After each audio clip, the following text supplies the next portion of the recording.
Hello, everyone. Welcome to Mondays with Amanda. So, as soon as you get on, please say hi to me. Let me know that you're here.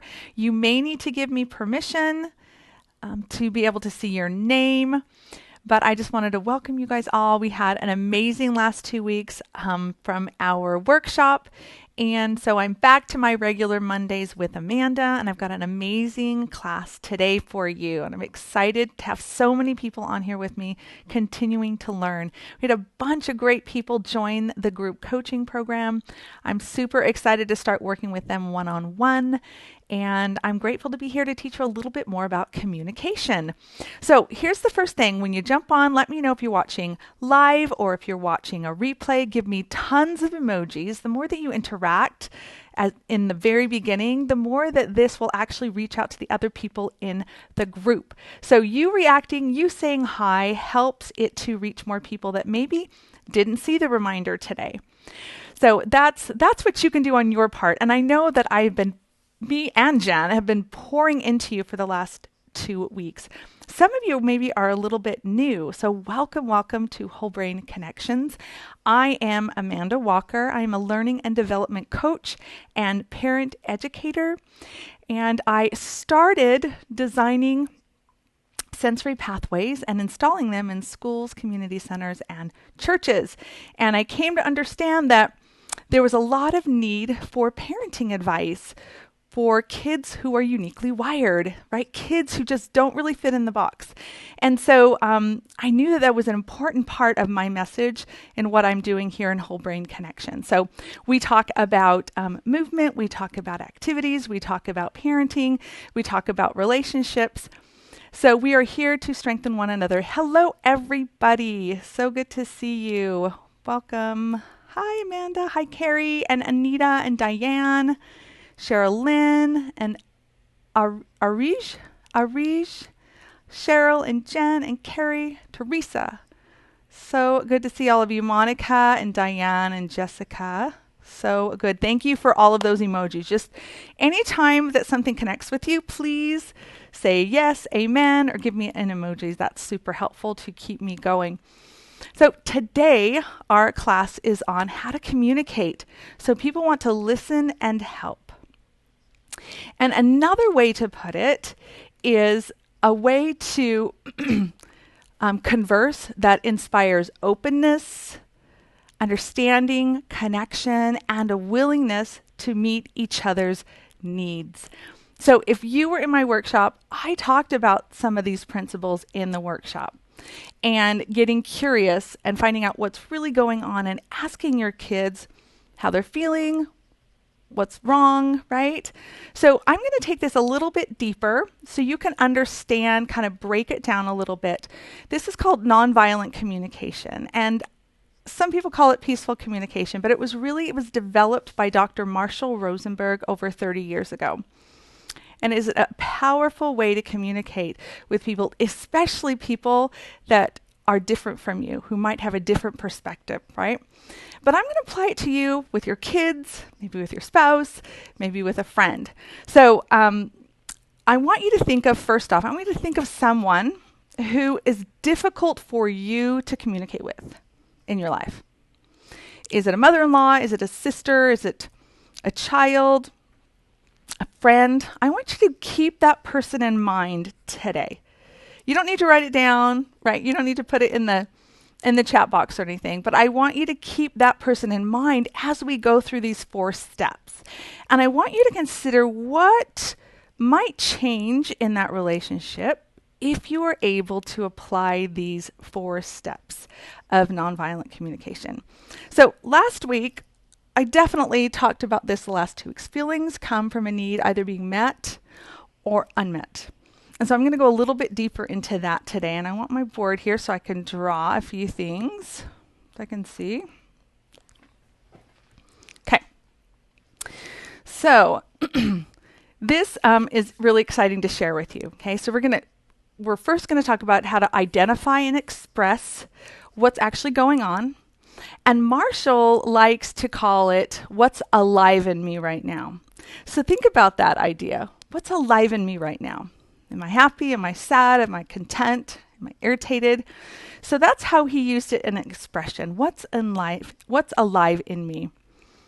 And these are going to be your feelings, your sensations, your emotions. Okay. We're also going to talk about the exchanging of ideas, needs and perspectives and values without judgment, without opinions, thoughts, our own thoughts or beliefs.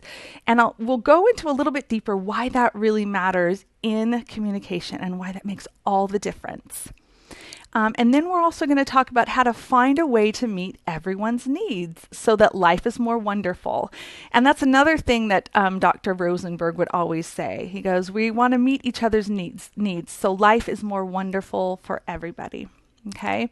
So for many of us who have kids who struggle, we really want to help them identify what's going on so we can help meet the need or problem solve, right? So I got to get a drink. Hold on. Awesome. Let me see. Everybody's here. Hi, everyone. All right. So the first step in the 4-step process is called observation. All right. So this is to state the facts of what you saw and stripping the events of any judgment, opinions, thoughts, or beliefs so that communication can stay open. Right? So an example of that could be, well, let me give you an example of what it wouldn't be first, okay? Okay, it would be, when you leave in the morning and don't give me a kiss, it makes me mad. Okay? So in that, I'm actually being very clear about it, right? So this is the better way to say it. So when you leave in the morning and don't give me a kiss, I'm sad, right? Another way we could do it, which would be more blaming and judgmental, would be, you're always too busy for me in the morning before you go to work. You never have time for me in the morning, right? But if we say something where we actually own our own feelings, then the other person is able to stay open and we have more of an opportunity and potential for our need to be met. Okay, so observation, it's to state the facts of something that happened. And usually when we're going to have a conversation, something's been triggered, positive or negative, to have a conversation, right? So step 1 is observation, state the facts and stripping them of any judgment, opinions, thoughts, and beliefs so that communication actually stays open. Okay. Number 2 is the feelings. So I'm going to write this first one here. So the first one is, can you guys see this? Observation. It's kind of light, isn't it?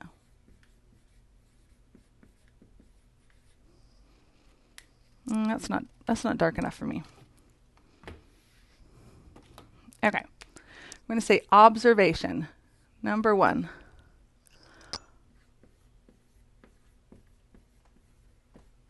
Okay, observation, right? So you are stating the facts of a situation without the judgment and opinions, right? Because a lot of how we perceive something that happens is really a lot of our own opinions and our own beliefs about the other person, okay? So in nonviolent communication, the first thing you want to do is to observe what happens without those things, okay? And so my example to you was, the way to say that would be, in the morning when you go to work and don't give me a kiss, it makes me sad, right? Or I feel sad would be even better, right? Because nobody can technically make you feel sad. That's something that you have to choose. So again, owning your own feelings is going to keep the relationship open and communication open. Okay. And this can be done with your child, right? You could walk into the room and say, hey, I noticed that the blocks still haven't been picked up. And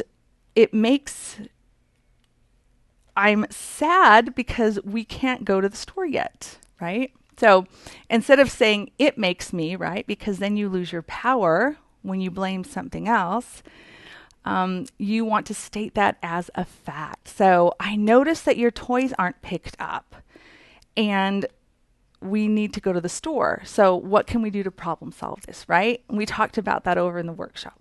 We talked about how to notice, how to see situations without judging them, without giving our kids a hard time, because we want them to be open to communicate with us, right? It's the same thing with adults or people that we work with. If we can approach a situation by just observing, kind of like you're looking at a movie, right? If you look at a movie, you can describe what's on the screen, what color people's clothes are. You can look at what's happening in there without your judgment, okay? That's what we want to do with one another. So number one is observation. Go like this, okay? Number two, we're talking about feelings, right? Feelings, emotions, and other internal sensations actually let us know if something is enriching our life or not.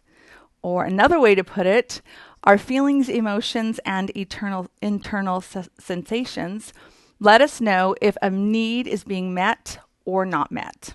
Okay? That's what's amazing about our feelings is they're actually a little bell, ding, ding, ding, ding, ding, ding, ding, that lets you know a need has either been met or not met, right? So if I wake up and I'm happy and I feel excited about the day, I would think my need for sleep was met. If I didn't get enough sleep, right, and you're in the middle of the night, you're worrying and obsessing about different things, right, you have different feelings, maybe feelings of frustration or overwhelm, and that lets you know, right, it's a pretty simple explanation or example of sleep.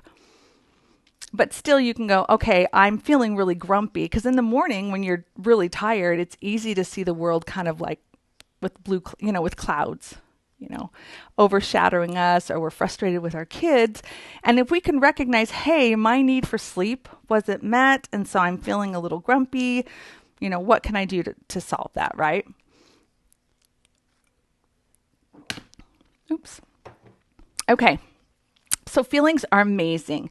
They tell us that something is going on, and they're an absolute gift, right? And as we teach our kids about their feelings, we can teach them about these principles as well, saying, okay, these feelings, there's a need that has either been met or not met. And if you were in the workshop, then you have probably a deck of your own feelings and needs cards, and those are where this comes from as well. So they're based on nonviolence communication as well. Okay, step number 3 is needs. So knowing the needs that create our emotions helps us connect in a deeper way and making it more natural for us to give freely. All right, so let me say that again. Needs. Knowing the needs that create our emotions helps us connect in a deeper way, making it more natural to give to one another freely. Okay, so if we're sitting in a conversation, right, we're talking about something that maybe is a little disappointing or we're frustrated about, when we can recognize what our needs are and how we're feeling about it, and we're owning our own feelings, we're able to express what we've seen or experienced without the judgment, and we can express that to the other person, then it connects us. It helps us understand one another, right? It helps us feel, have a deeper desire to help one another, because we really see each other as an individual with feelings and needs, and we're not trying to blame anybody. We're really just trying to get everybody's needs met. And that's really, really a main foundation of my Family Connections group coaching is about recognizing that everybody has needs, and our feelings usually point to those needs. And as we can openly connect with our kids and we can talk about this, then we can solve and problem solve and really make life better all the time. So these are really, really powerful, and they work with anybody. They work at any time. We live in an right now in our world, we need this more than ever.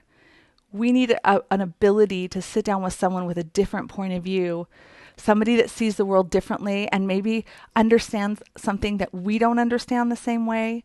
And if we can have a conversation with them and we can really express our needs, right? And find a way to meet both of those needs, then the world is a better place. Let me tell you just a quick thing about Dr. Rosenberg. He developed this. He is an American psychologist, and he developed this over the years, and he spent a lot of time teaching other people in warring nations, specifically in Palestine, where they would use this nonviolent communication to have different tribes work out challenges with one another.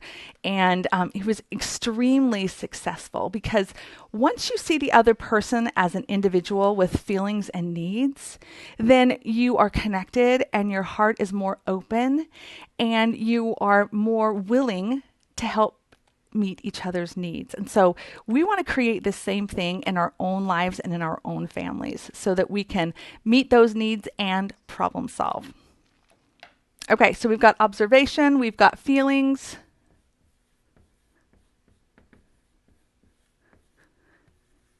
And then we just did needs.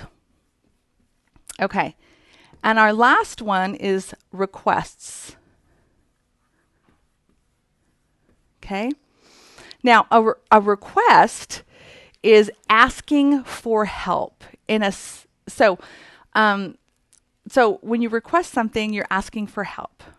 And it's a specific action that we're asking to be done that will actually enhance our lives and meet a need, right? So when we're making a request of someone else, we want them to do something for us to help enhance our lives.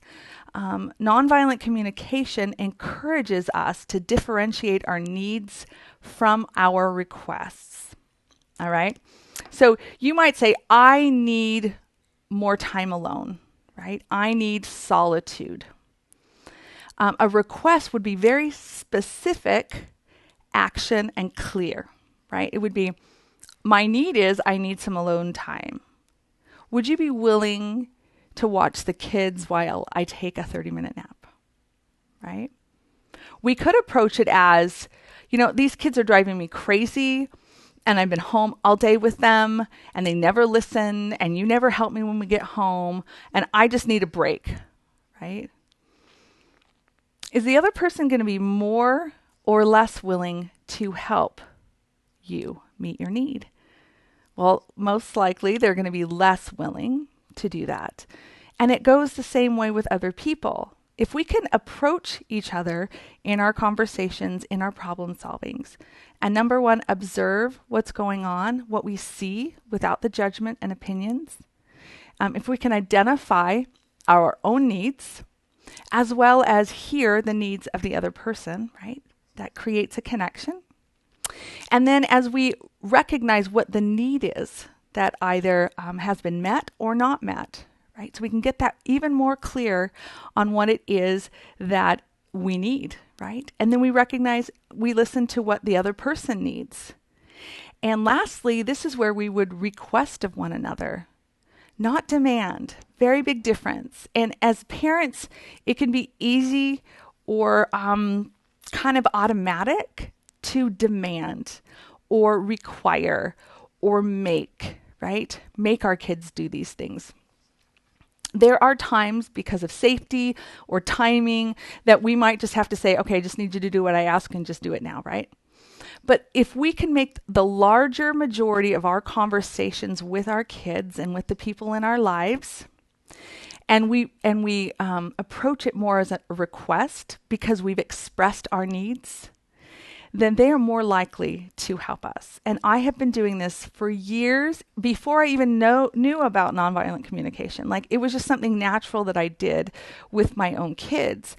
And I talked about this in the workshop, where I would approach them and say, hey, I'm really feeling overwhelmed. The house feels messy to me, and I just need some help. There's no way that I can do it all. I've got all this other work. Would you guys be willing to help me for 20 minutes? We'll just set a timer and we'll just clean up the house really quick so that I can just relax for the evening, right? And I listen. and I honor what they have to say. And sometimes it's like, well, I had this other thing planned right now. Can we do it at this time, right? And we negotiate something out. So I'm really clear about what it is that I need. I listen to what their feelings and needs are, and we come up with a way to problem solve so everybody has their needs met. That's the power of communicating like this. And depending on what's going on in your world, I want you to think about that person that in the very beginning I asked you to have in your mind, this person that you have a difficult time communicating with. All right. I want you to think about them and begin applying these steps to your relationship, perhaps even the next time that you talk to them. Think about observing their actions or reactions without the judgment or your own thoughts about how they should be different, right? Or your opinions about it, right?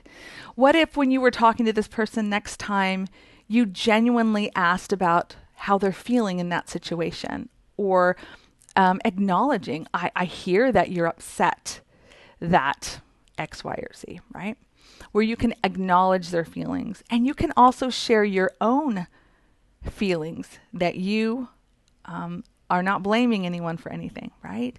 That helps open our eyes. That helps open our hearts. It helps connect us so that we can, life can be more beautiful, as Dr. Rosenberg has said. So think about the next time also, what is the underlying need?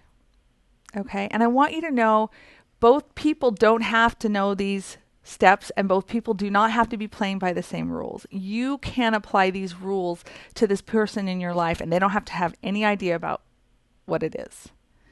But I promise you, it makes a huge, huge difference.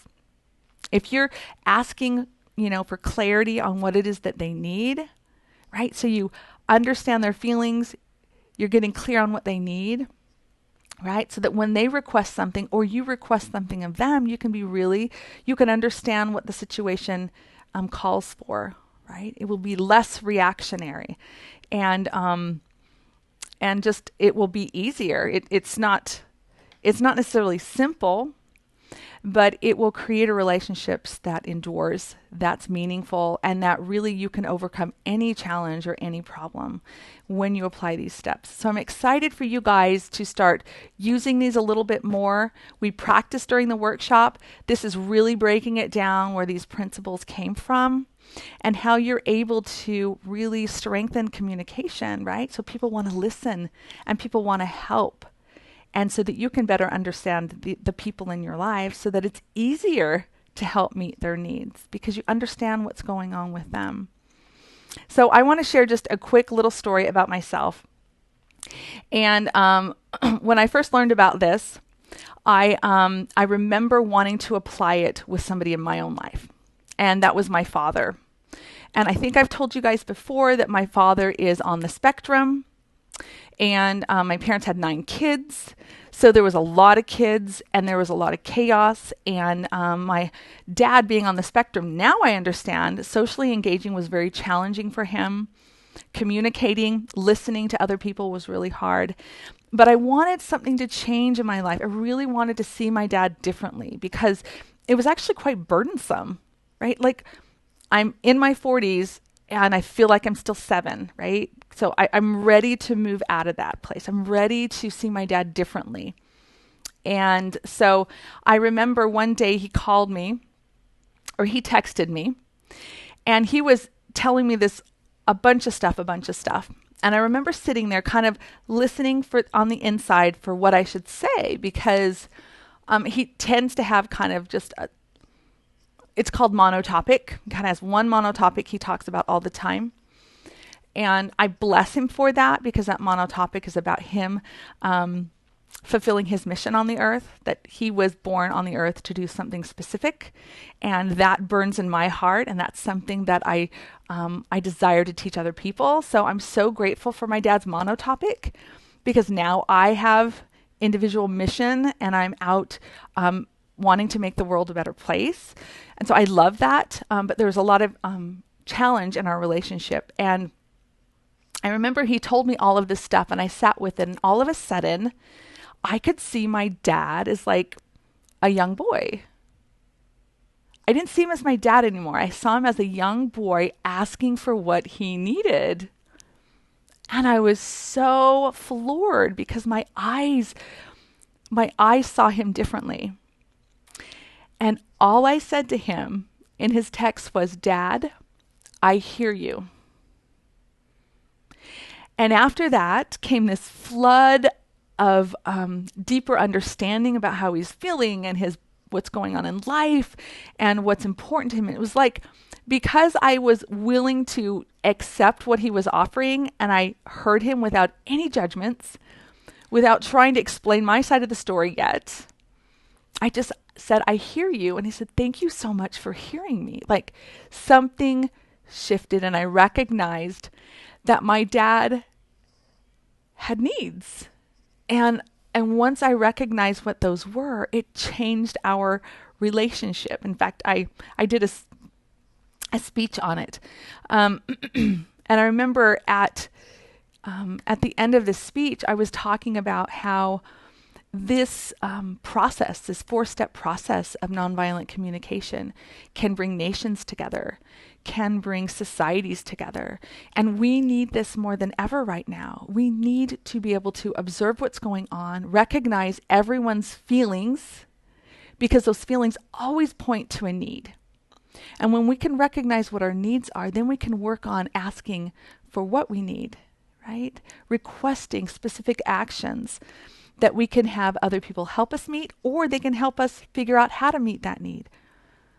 Right? We don't have to meet everyone's needs, but we can know what they need, and we can help them solve their own problems as well. And this goes with our kids. This goes with people in our lives. Just because we know their needs, that's my big caution. Just because you know this doesn't mean that you have to meet the need. You may want to meet the need, you may be able to meet the need, or you may not. But you are more connected. You feel more understood. You are more open and aware of what's going on, so that you can truly, truly work toward a better future and a more beautiful life. So that is nonviolent communication. I am happy to answer any questions. If you have any questions, in the chat box for about 10 minutes. And if there's anything that was unclear to you, I'm happy to go over that. Thank you for all the hearts. I love it. So cool. All right, let's go back here. Let's see if there's any questions. So I'm just going to say hi to everyone. Hi, Christina and Diana and Jalixi. Okay, and I don't know if there's any other questions in here. I'll give you just another minute or so to write in a question if you have one.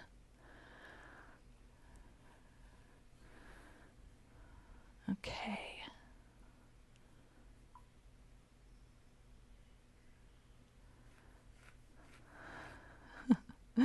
Okay.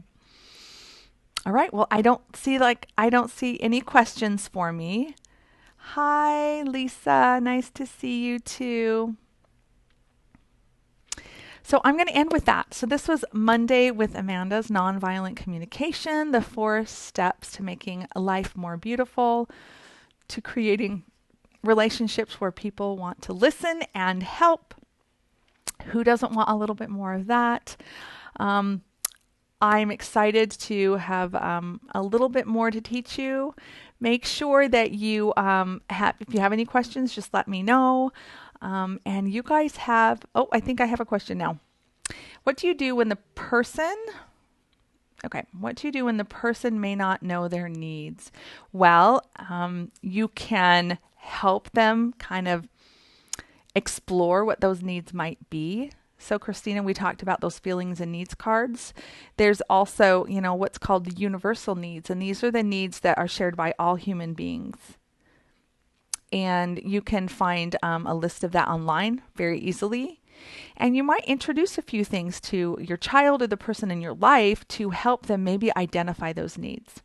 And I will tell you, as women, as mothers, I remember when I first learned about this, really the clarity of this. And I remember my heart hurting and feeling so sad that I didn't actually know my needs because I was trying to figure them out and I didn't even know my needs. And that can happen for a lot of us. So this process is super, super powerful for you individually to recognize what's going on, recognize your feelings and your needs, and then request something so that that need can be met, right? So that you can have the things in your life that you need. I'm trying to see. This seems like there's a question. Okay, so here's the next question. I'm so excited. Got the Explosive Child book. Just came in. Yay. Oh, I'm glad to hear that. So how do you figure out the feelings part when you're dealing with someone who is challenged in expressing them? Well, the more, Amy, that you practice this yourself, recognizing your own feelings and your own needs, you're going to have a larger vocabulary to be able to consider with that individual, right? So you might have a child that really doesn't know what they are feeling, right?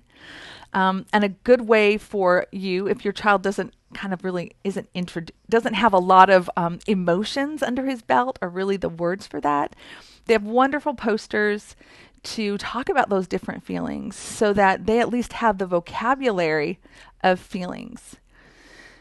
So you just work with them. You don't try to make it frustrating or anything. But what happens is that if you take the time to introduce outside of the conversation, introduce these different feelings and describe them to your child or to the individual, that will help them gain a shared language so that they'll know what anticipation actually means, right? Over time, as you explain overwhelm or you explain frustration or jealousy, right? That's a good way to do it, is just start introducing the different feelings and create a shared language around those. Okay. How do you do this step if the person doesn't want to talk? Well, what you could do is just state the fact that I recognize you don't want to talk about this. So I just want you to know that I recognize you don't want to. And if something changes, I would love to share with you what's going on. And I commit to you that I will not blame you. I will not point the finger and shame you. I won't judge you. I genuinely really want to know how you're feeling because I'm trying to get better, right? Or I'm trying to improve our relationship. So they're asking for something when they don't even talk. They're asking for you to respect their silence. And so, Jalexi, that's what you would want to do. And say, I don't expect you to say anything. And you can share what you're feeling and what your need is to them without them having to say anything to you. So does that make sense? I hope that makes sense. Give it time. The more that you respect someone in their choices, the more that you accept them, and you also accept yourself, and you're able to express yourself without judgment or your thoughts getting in the way, how that person's wrong and you're right, okay? When you can do that with an openness, the person will pick up on that openness, and they'll know that it's safe for them to talk eventually, okay? Awesome. How do you help your child translate their feelings into needs? Okay, Christina. So that's another exploratory thing to do. So online, I don't know if you were in the workshop, but if you were in the workshop and participated in it, then you would have gotten a set of feelings and needs cards. And so you would have a deck of feelings and a deck of needs cards, and you could kind of work those out. But there are some feelings and needs PDFs online that I probably could find and just post those so you guys can have the different feelings and the needs, and you can start making some connections there. because I really didn't even know the needs. I feel like I knew the feelings, but I didn't know the needs, and I didn't know when that need wasn't met what I did and how I felt. Right? When my husband, so my love language is acts of service, and I've had to get really clear about that because I've had to own my own needs. Like, I need help, and it's actually a deep need of mine. And so if I'm really clear about that with him, without blaming him, without shaming him, right? And I give a request or ask for help, and I'm clear about that, then he's more than happy to help me. But if I do it from a place of frustration, and in my mind I'm thinking he never helps me, he's always too busy, right? Those are thoughts, those are things, right? That's not the observation, which might be, today you seem like you have a lot going on, right? Instead of blaming him or shaming him, we could observe something. Yeah. And then notice, hey, I'm feeling overwhelmed and I have a need for support right now. Can you help support me for like maybe the next 30 minutes to put this thing up? Right? And they might say no. Like, it's important that someone has the freedom to say no, not yet, right? Or no, let me help you meet a need, right? To problem solve that doesn't mean you have to figure it all out for them. So I want to be very clear about that. But if you know what they need, then you can help them, right? If it's your child, you can help them meet that need. Okay. You're welcome, Janice. Thank you for your presentation. You're welcome. I asked this about his hitting during the workshop, but never got an answer. It's a struggle to get him to keep his hands to himself. You know what, Teresa, I'll message you after this, okay?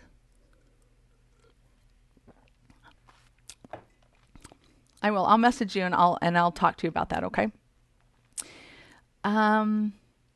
Or do we need to identify those needs to them? You might need to help them, right? So I'm a firm believer of you and then them. Okay, so if we learn tools and we learn new skills and we learn ways to help, because we're searching for help for our child, I always suggest parents do those things first. So you, then them. Okay, number one, because you're going to have your own experience about it. You're going to be able to explain it better because you've walked yourself through the tool or the skill. And you're going to be able to share what your experience was actually like and what you discovered yourself, right? The more that we can share about our own experience, the more that it's going to help the other person that you're trying to teach. Okay. I'm writing this up and displaying it for everyone because we all need a little practice. Thank you. Yes, you're very welcome. Asking for help and expressing my needs is a challenge sometime. Amen. I don't know what woman doesn't feel that way, right? Oftentimes I get to the point where I'm kind of spiraling out of control before I even recognize that I have a need for a nap, or I'm hungry, or I'm having all these thoughts in my head that are making me frustrated about the situation because I'm judging something. So yeah, it's really hard. Jen, jumping on a bit late, but I'm here. Yay! No problem. So you can finish watching this. And again, look for a list of feelings. Look for a list of needs. They are definitely online. And you can start kind of figuring out what are your needs, right? Even right now. And it's super empowering for you and in your family, because if you can recognize what you need and you can give yourself some self-empathy, that it's really hard right now, or I'm really tired right now. When you acknowledge what you need and you give yourself a space to breathe and just relax into it, it helps really dissipate those negative emotions. Okay, well, that's it. Thank you for hanging out with me on Monday. And I look forward to this week doing a few posts, answering some questions, and I will see you next Monday. Bye-bye.